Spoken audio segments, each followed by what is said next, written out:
Welcome to Sleepy History Tales, where stories that have lain dormant in the shadows of the past are awakened by the whispers of time. Thank you for spending your time here tonight. Whether you're listening from a small room far away from a quiet cafe in Paris, or from somewhere across the ocean, it's a pleasure to have you join us on this journey. Have you ever seen an old photograph? Seemingly innocuous, but it holds something so poignant and sacred about it.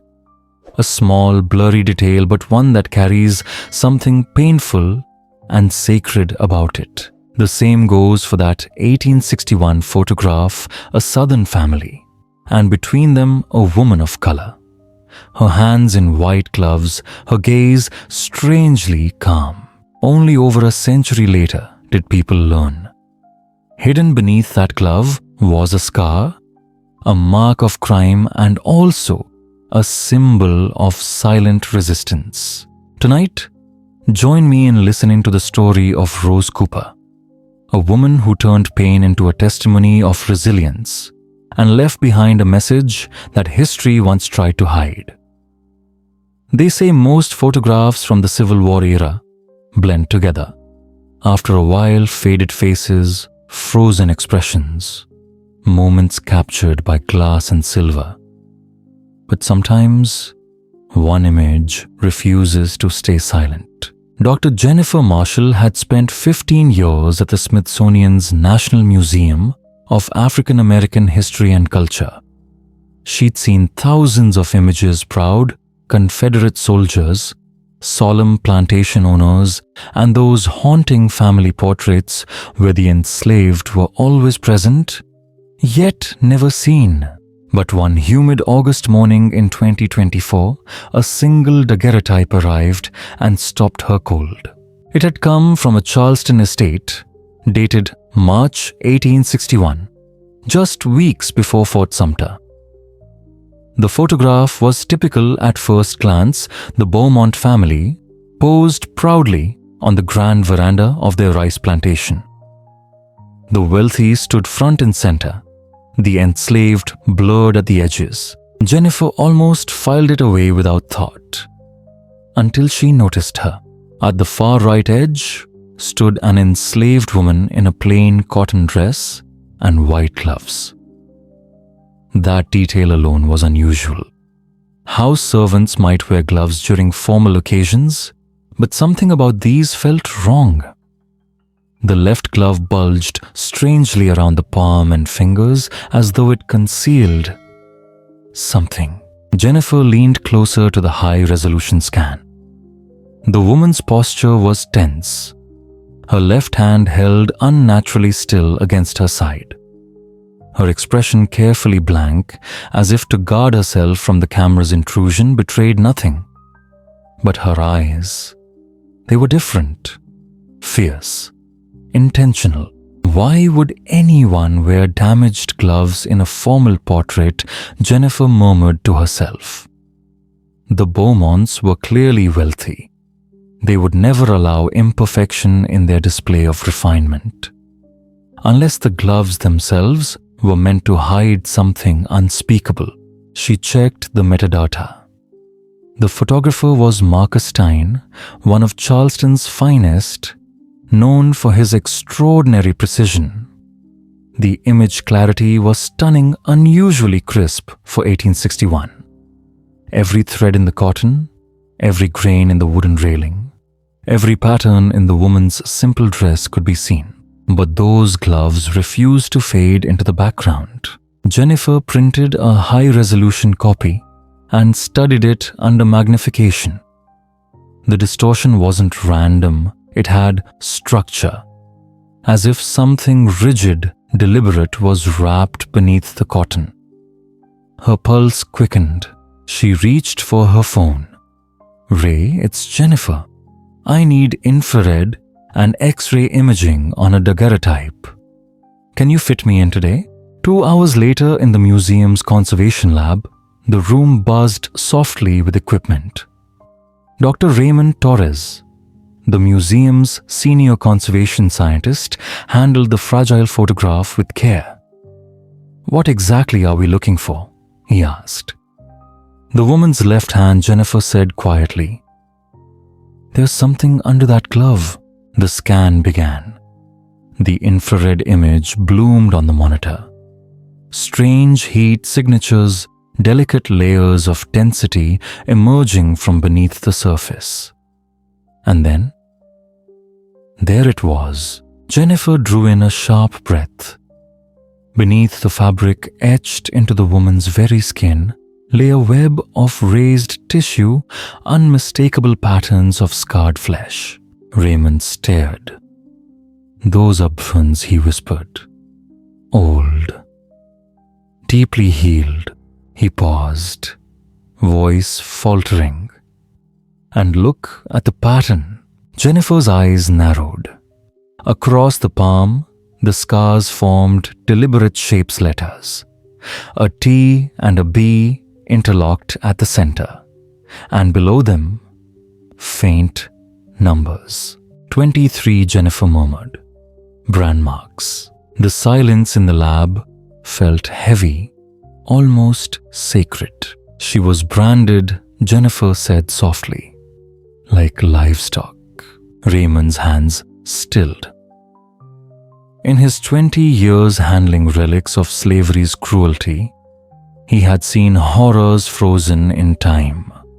Shackles, ledgers, even blood-stained cloth. But never this. Never so direct. TB, he said under his breath. Thomas Beaumont, the owner's initials, and the number. Her record in his property log. Jennifer's throat tightened. Rage and grief mingled inside her. The woman had been marked permanently scarred into silence. And yet, in this photograph, she chose to cover it. She knew the image would last, and she decided what the world would and would not see. Raymond captured more scans, revealing every ridge of the brand. The metal had been pressed with ruthless precision, searing deep enough to destroy tissue, leaving disfigurement that time itself couldn't erase. Jennifer looked again at that still figure on the veranda.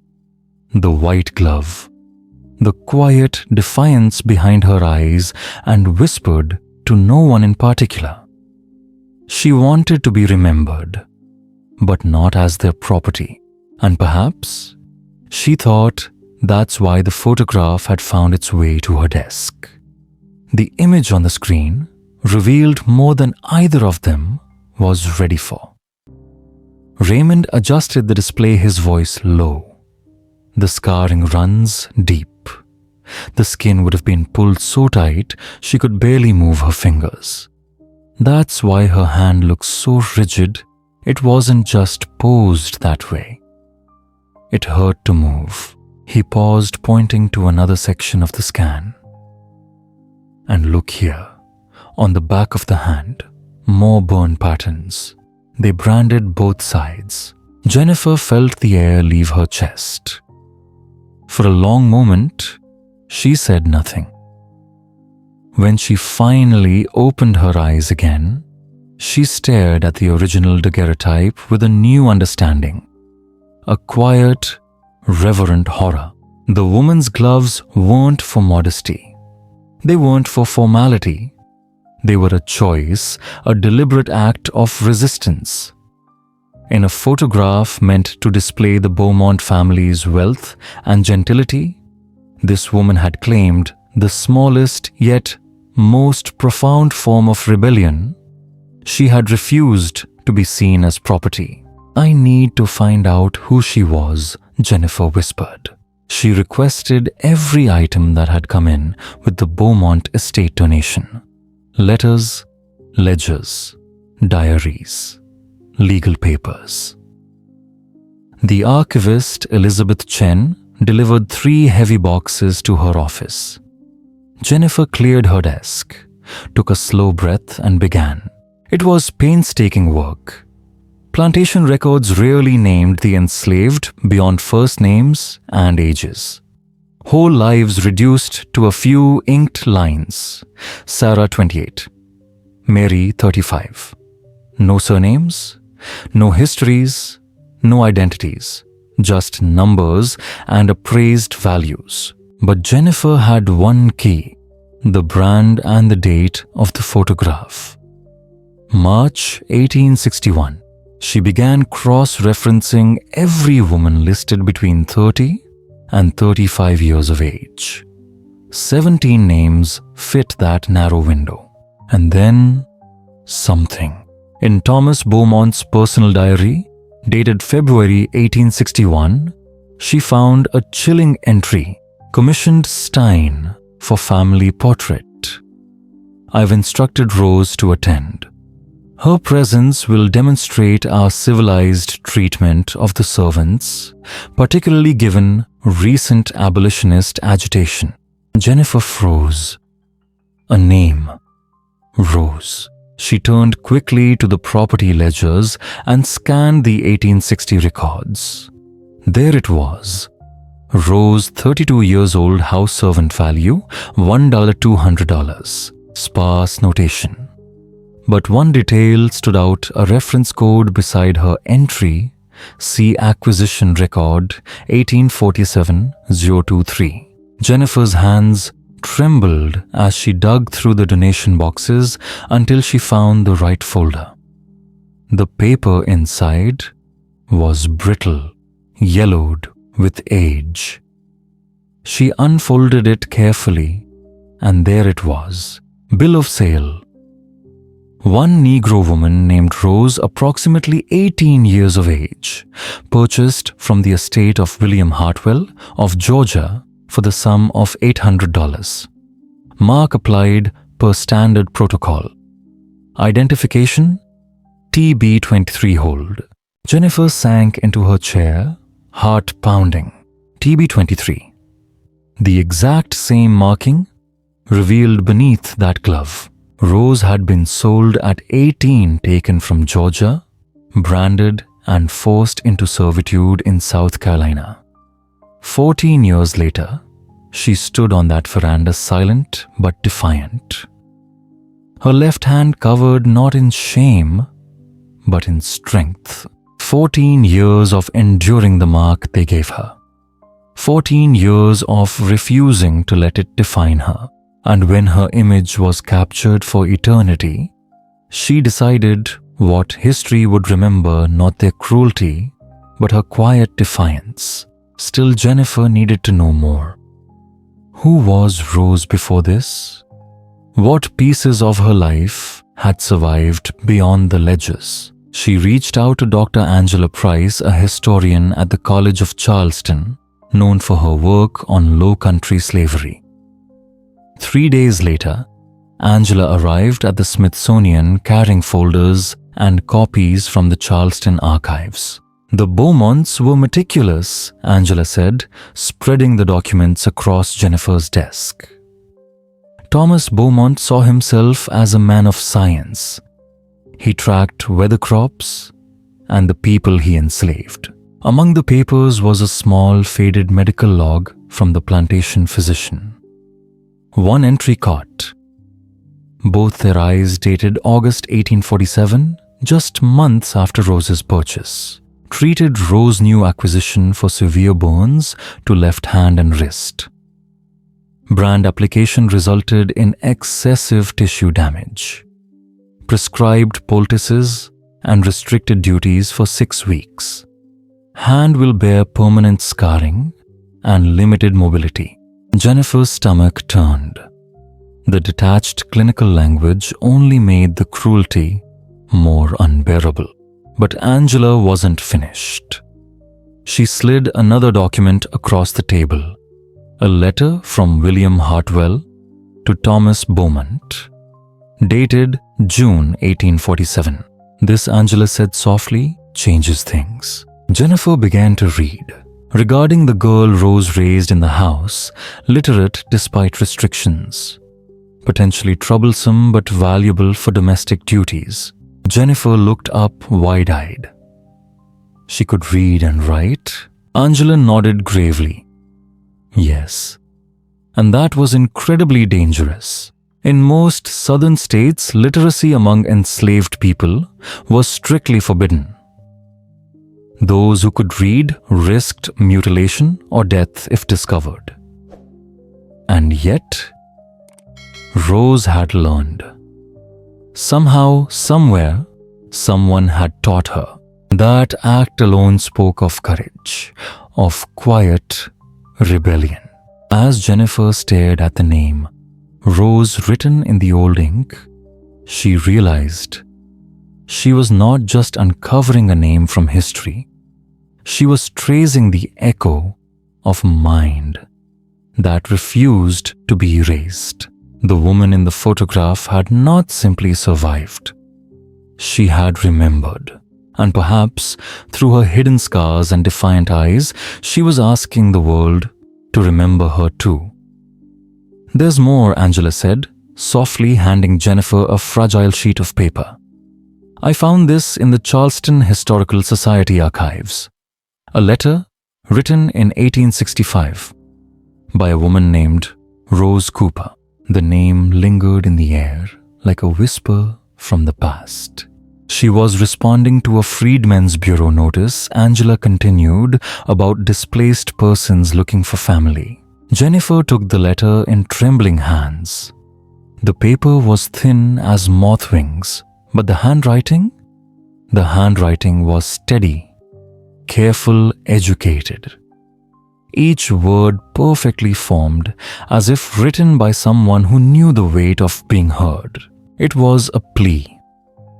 Rose Cooper was searching for her children, 2 daughters sold away from Magnolia Rise in 1859. Angela met Jennifer's eyes. "I think this is our Rose. The timeline fits." And she took the surname Cooper, which freed people often chose for themselves after emancipation. Jennifer felt her throat tighten. For the first time, Rose had a full name. Together, she and Angela began piecing the fragments of her life, small traces scattered across states and decades. They discovered Rose had been born in Virginia around 1828. She learned to read from the plantation owner's daughter, a secret education that carried both risk and hope. But at 15, she was sold to the Hartwell estate in Georgia. When William Hartwell died in 1847, his estate was liquidated. Rose was sold again, this time to Thomas Beaumont. And the branding, that cruel mark of possession, had taken place immediately upon her arrival at Magnolia Rise. Beaumont's ledgers confirmed it. Every newly purchased enslaved person received a brand number and his initials. Identification through pain, control through fire. For Rose, who had already been sold twice, it was a final humiliation. The erasure of self burned into her skin, but she did not surrender. Documents showed that she rose to become head house servant at Magnolia Rise, managing the household, instructing younger staff, even teaching the Beaumont children their letters and numbers. The irony was almost unbearable. A woman branded as property, teaching her oppressor's children to read. And yet, that contradiction revealed her strength, her quiet refusal to let the world define her worth. But the records darkened again in 1859. Financial hardship had forced Thomas Beaumont to sell several enslaved people. Among them were 2 little girls, Margaret and Elizabeth, ages 8 and 6, Rose's daughters. The sale ledger showed they were sent to different plantations, one in Alabama, one in North Carolina. Deliberate separation, a cruel punishment meant to crush the spirit. In Beaumont's diary, Jennifer found a cold, casual note. Rose has become melancholic since the sale of her children. Continues her duties adequately but with reluctance. Have warned her against spreading discontent among the other servants. melancholic, as if the tearing apart of a mother from her children was merely a passing mood to be corrected. By the time the photograph was taken in March 1861, Rose had lived with that grief for 2 long years. And now, the war loomed. Perhaps she feared the violence it might bring. Or perhaps she hoped faintly dangerously that it might one day bring freedom. Angela studied the photo again, her voice barely above a whisper. "The gloves make even more sense now," she said. She wasn't just hiding the brand. She was refusing to let Beaumont display his power over her. He could make her stand there, but he couldn't control what she revealed. Jennifer nodded slowly, feeling the truth of it.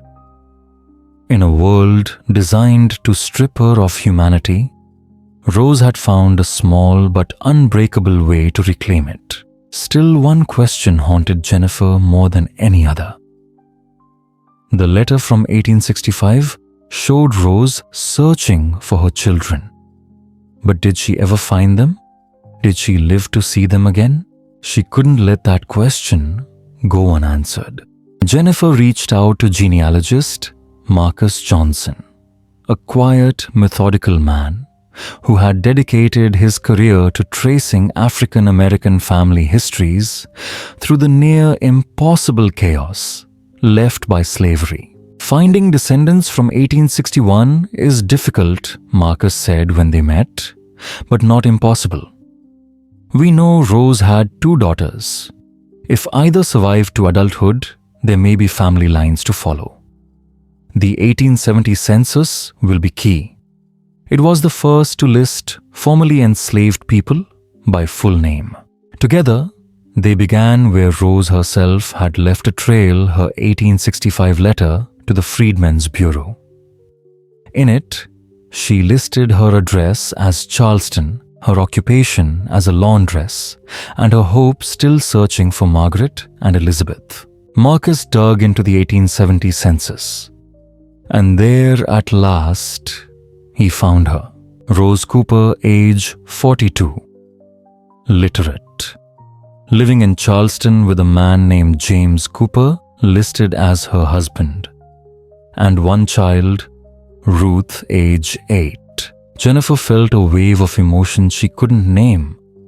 Relief, sadness, something like reverence. Rose had remarried. She had rebuilt.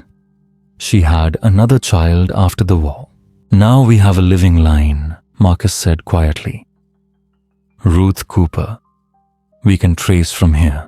Over the next month, he followed the paper trail through the years, census after census.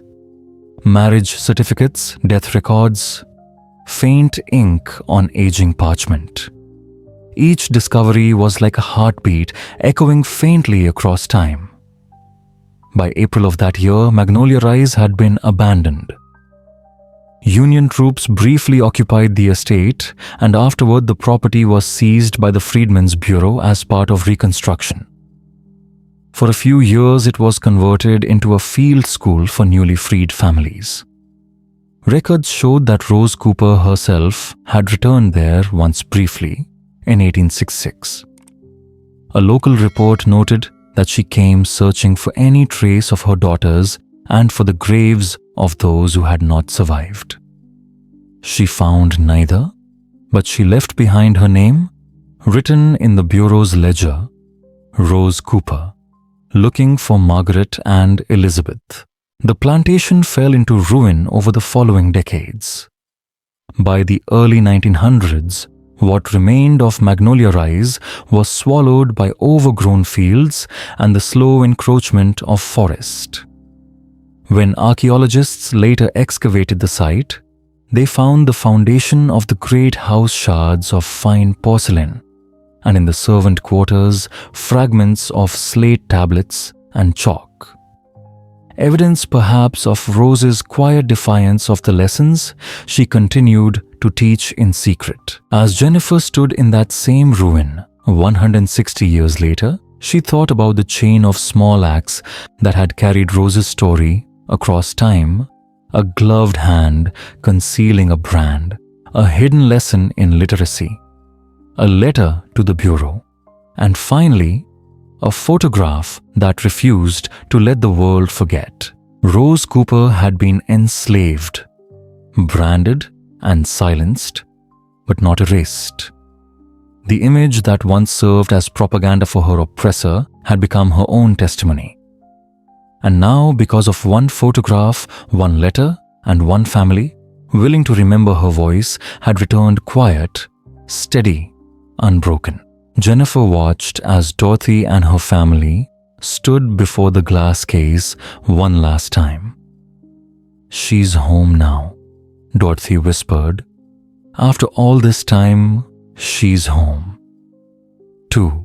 Jennifer lingered in the dim light of the gallery, the faint hum of the air system, the only sound. The photograph, just a small silvered rectangle, seemed almost to breathe. The light caught on Rose's eyes, turning them into mirrors reflecting not only her era, but everyone who looked upon her now. It struck Jennifer that this was how history truly survived, not through grand monuments or perfect records, but through the endurance of a single human expression that refused to fade. Outside, the evening sky over Washington shimmered with the orange haze of city lights. The museum's glass facade reflected the world Rose could never have imagined: cars streaking past, voices in a dozen languages, free people walking home. Yet inside, her image remained still anchored in 1861, yet finally impossibly free. In the months that followed, the photograph became one of the Smithsonian's most visited artifacts.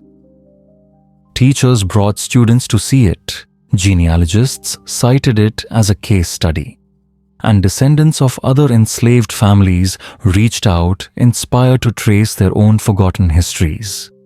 Journalists called it a conversation across centuries, and in a way it was, because beneath the gloves, beneath the scars, beneath everything meant to silence her, Rose Cooper had left a message that could only be read when the world was ready to listen.